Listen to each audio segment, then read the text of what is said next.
Film की शुरुआत होती है एक अजीब और डिस्टर्बिंग सीन के साथ, जहां हम देखते हैं एशलैंड का प्रेसिडेंट, जो अपना आई चेकअप करवाने के लिए एक डॉक्टर के पास आया होता है।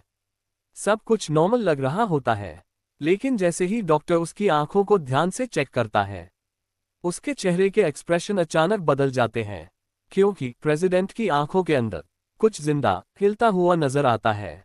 वॉर्म्स। डॉक्टर समझ ही नहीं पाता कि ये आखिर क्या है, और उसी के साथ सीन कट हो जाता है। अब स्टोरी शिफ्ट होती है एशलैंड टाउन की तरफ। रात का समय होता है, लोग सड़कों पर घूम रहे होते हैं, लेकिन उनके चेहरों पर अजीब से निशान स्कार्स होते हैं, जैसे वो नॉर्मल इंसान ही ना हो। तभी टाउन का प्रेसिडेंट माइक पर अनाउंस करता है, जो कुछ भी हो रहा है वो अच्छे के लिए हो रहा है। ये सब गॉड का प्लान है।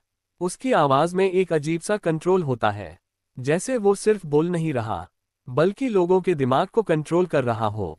सीन फिर कट होता है, जहां हम देखते हैं 3 लड़कियां एक हिडन रूम में अपने बाल काट रही होती हैं।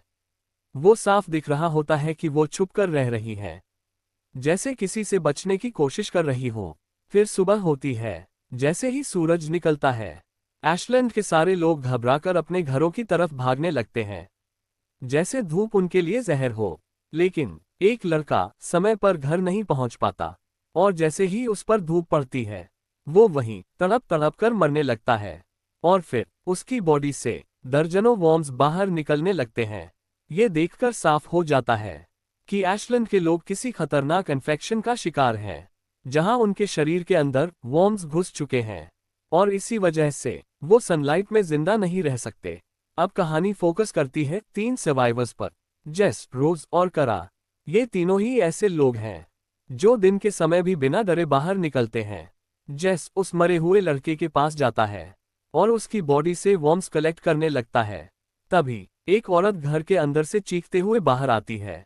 जेस घबरा जाता है और गलती से उसी डेड बॉडी पर गिर जाता है। फिर वो जल्दी से वहां से भागकर अपने हाइडआउट में वापस आ जाता है। वहां रोज उसकी बॉडी चेक करती है, और तभी उसके होश उड़ जाते हैं, क्योंकि जेस की पीठ पर एक छोटा सा होल होता है। रोज डरते हुए उस होल के अंदर हाथ डालती है और धीरे से एक वर्म को बाहर निकाल लेती है। यहीं पर हमें पता चलता है कि जेस और रोज एक कपल है, और करा वो सबसे अलग है। ना ज्यादा बात करती है, ना किसी पर भरोसा करती है। उससे अकेले रहना ही पसंद है। रात का अंधेरा फिर से एशलैंड पर छा जाता है, और इसी अंधेरे में करा चुपचाप बाहर निकलती है। वो धीरे धीरे टाउन के इन्फेक्टेड लोगों के बीच घूम रही होती है, जैसे वो उनमें घुल मिल जाना चाहती हो। तभी उसकी मुलाकात होती है एक रोमकोहो से। ये रोमकोहो प्रेसिडेंट का खास आदमी होता है, जो किसी भी इंसान को देखकर ये बता सकता है कि वो इन्फेक्टेड है या अभी भी ह्यूमन।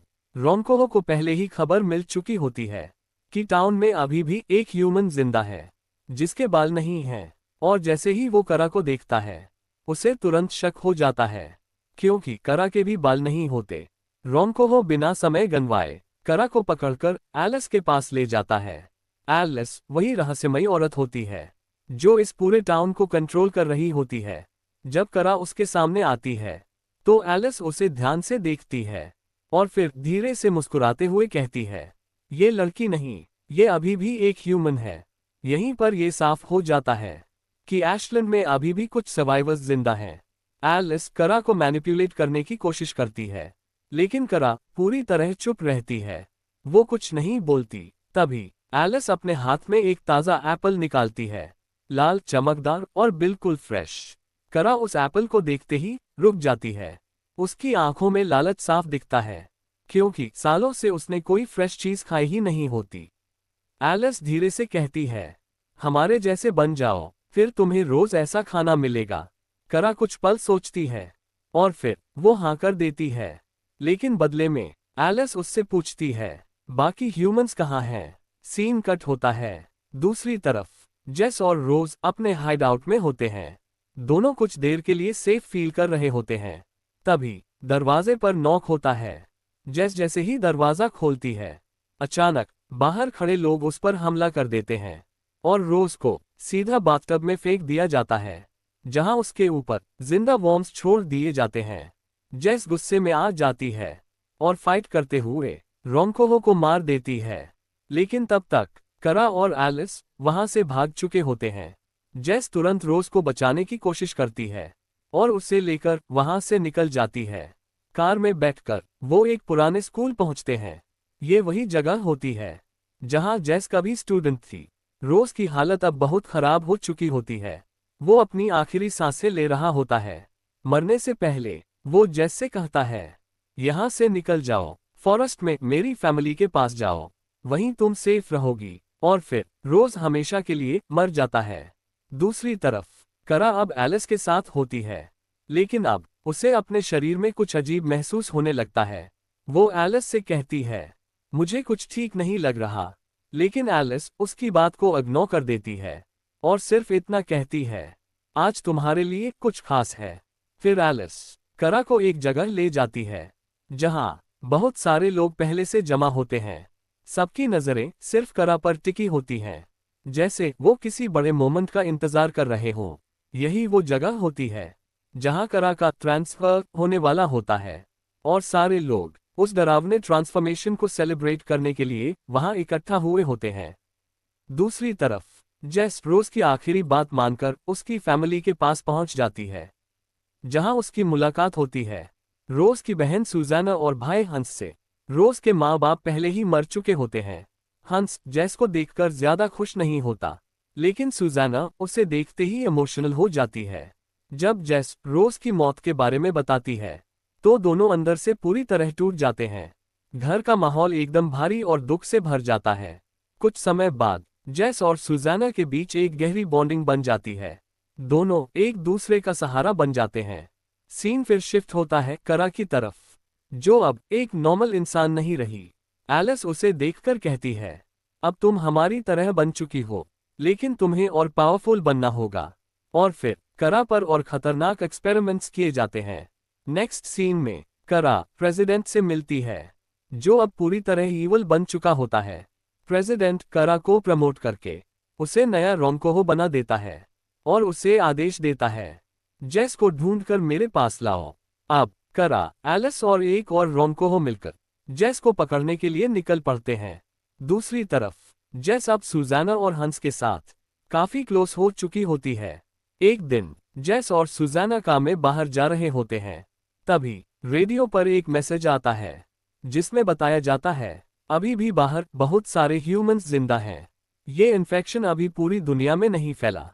ये सुनकर जेस और सुजाना के चेहरों पर सालों बाद उम्मीद की झलक दिखाई देती है। लेकिन तभी एलिस और करा वहां पहुंच जाते हैं और जेस पर हमला कर देते हैं। फाइट के दौरान सुजाना पीछे से आकर एलिस को मार देती है। ये देखकर करा गुस्से में वहां से चली जाती है। वो सीधा प्रेसिडेंट के पास पहुंचती है, क्योंकि रूल के हिसाब से वो किसी ह्यूमन को मार नहीं सकती थी। इसी वजह से जेस अब तक जिंदा थी।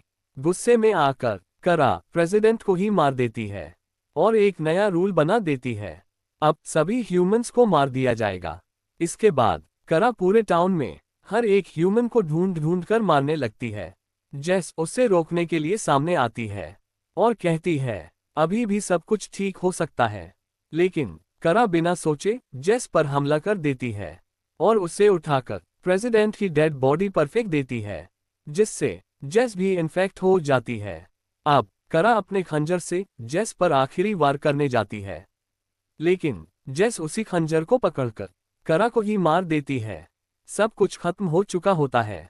जेस बुरी तरह घायल हालत में वहां से निकलकर सुजाना के पास जाती है। वो उसे कार की चाबी देती है और कहती है, तुम और हंस यहाँ से दूर चले जाओ। फिर धीरे धीरे सूरज निकलने लगता है। जेस समझ जाती है कि अब वो नहीं बचेगी। वो वहीं रुक जाती है और जैसे ही उस पर धूप पड़ती है, वो भी धीरे धीरे खत्म हो जाती है।